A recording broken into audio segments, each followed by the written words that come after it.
এখন তো অনেক সকাল হয়ে গেছে, কিন্তু কমলা তো এখনো উঠলো না। আরে বলতে বলতে উঠে গেল। আরে কত সকাল হয়ে গেল, আমি এখনো উঠলাম না। এ বাবা, অনেক তো সকাল হয়ে গেল।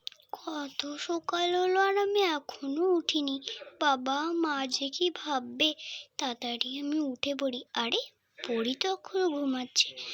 ঘুমাকো, আমি যাই গিয়ে একটু বাইরে দেখি টোনা উঠলো কিনা। কম্বলটা একটু ঢেকে দিই বাবা, কতটা ও ফেলে দিয়ে। বলি মেয়েটাকে সোয়েটারটা খুলে ঘুমাতে, না ও তো সোয়েটার পরেই ঘুমাবে। চলো যাই এখন। যাক বাবা, ঝাড়টা তো দিয়ে হয়ে গেল।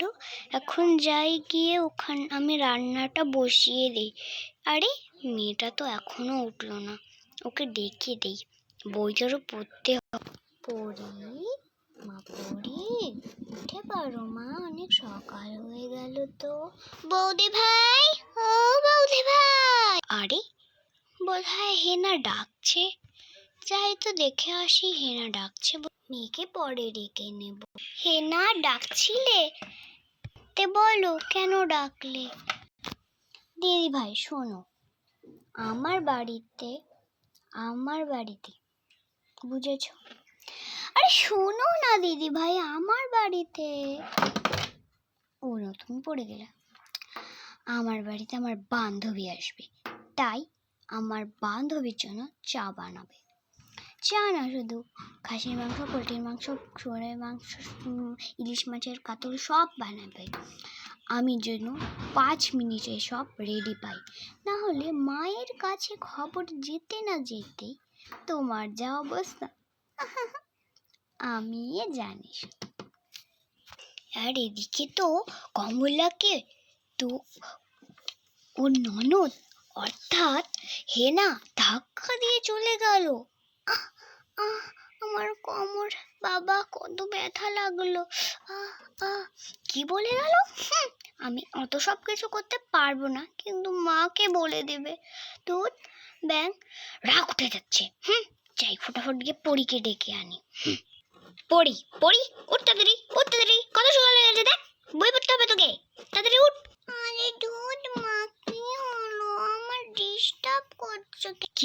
কি আমি তোকে ডিস্টার্ব করছি? সবাইকে আমি শুধু ডিস্টার্ব করি, আর কেউ দেখে না। ফটাফট উঠে এক্ষুনি আয়, তোকে বয়স করে ছড়ে বই পড়তে হবে। খাবার আজকে বই পড়ার পরই পাবি। আরে মামামের কি হলো? আমাকে এত মারলো কেন? আমি তো কিছু করলামও না। আমি তো কালকে রাতে সব পড়াও পেয়েছিলাম, আর মা আমি তো সব সময় পড়েও ছিলাম কালকে। মার কি হলো? আমি মার কথা শুনবই না। আর এদিকে তো কমলা রাগে রাগে রান্না করতে এলো আর বলতে লাগলো, কি রে পড়ি, কতক্ষণ আর ঘুমাবি? ফটাফট চলে আয়, অনেক সকাল হয়ে গেছে, তোকে বই পড়তে হবে। আমার কথা কি কানে যায় না? বের হয়, নালে আর একটা থাপ্পড় মারবো। মামা, তুমি আমার সাথে অনেক বাজে ব্যবহার করছো। আমি আর তোমার সাথে কোনো কথা বলবো না। তুই বল আর না বল, তাড়াতাড়ি গিয়ে বইটা ধরে বস, নাহলে এই দেখতেছিস এই আগুনে পুড়াই দিব তোকে। তুমি কি করো গা করো, আমি চললাম। তুমি আমাকে বেকারণে মারবে আর আমি তোমার সহ্য হয়ে যাব। এই মা, মেয়েটাকে একটু বেশি বকে ফেললি। ও তো সবসময় আমাকে সব ঠিক পড়াই বলে, আর আমি তো কালকে ওকে ভালো করেই বই পড়েছিলাম, ও আমার সব কথা শুনেছিল। আমি বেকারণে মেয়েটার দিনটা খারাপ করতে কেন গেলাম? চলো কি আর করি। আইডি। হ্যালো, হ্যাঁ ঈশা। হ্যাঁ বলো বাবলি ভাই।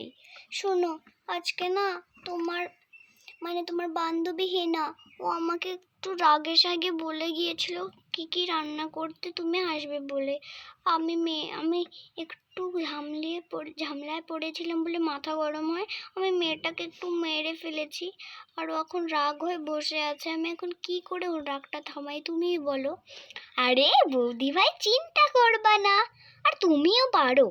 ওটুকু মেয়েটাকে কেউ মারে এটুকু বিষয়? আচ্ছা দাঁড়াও, আমি একটি সুন্দর গিফট নিয়ে যাবো। আরে গিফটের ছাড় তো, তুই ওর রাগ কি করে ভাববি ওইটা ভাব। আরে তুমি যেহেতু মেরেছো, অন্য কারো দ্বারায় রাগ ভাঙাতে হবে। তুমি ভাঙাতে গেলে ও তো অনেক কষ্ট পাবে। আচ্ছা ঠিক আছে, তাহলে তুমি কি করতে পারিস কর, আমি তো কিছু করলাম না। বাবা এখনো রাগ হয়ে বসে থাকলো। ঠিক আছে, আমি এক্ষুনি বাড়ি পৌঁছাচ্ছি। ঠিক আছে। ধুর বাবা, কখন যে আসবে, আমার তো আবার চিন্তা হচ্ছে মেয়েটার বিষয়। কোথাও কিছু একটা করে নে যদি। ব্যাঙের বৌদি ভাই, ঈশা তুমি এসে গিয়েছো? ভাগ্যিস তুই এসে গেলি। চল ঘরে চল, এখন বলিস ঘরে গিয়ে। হ্যাঁ চল।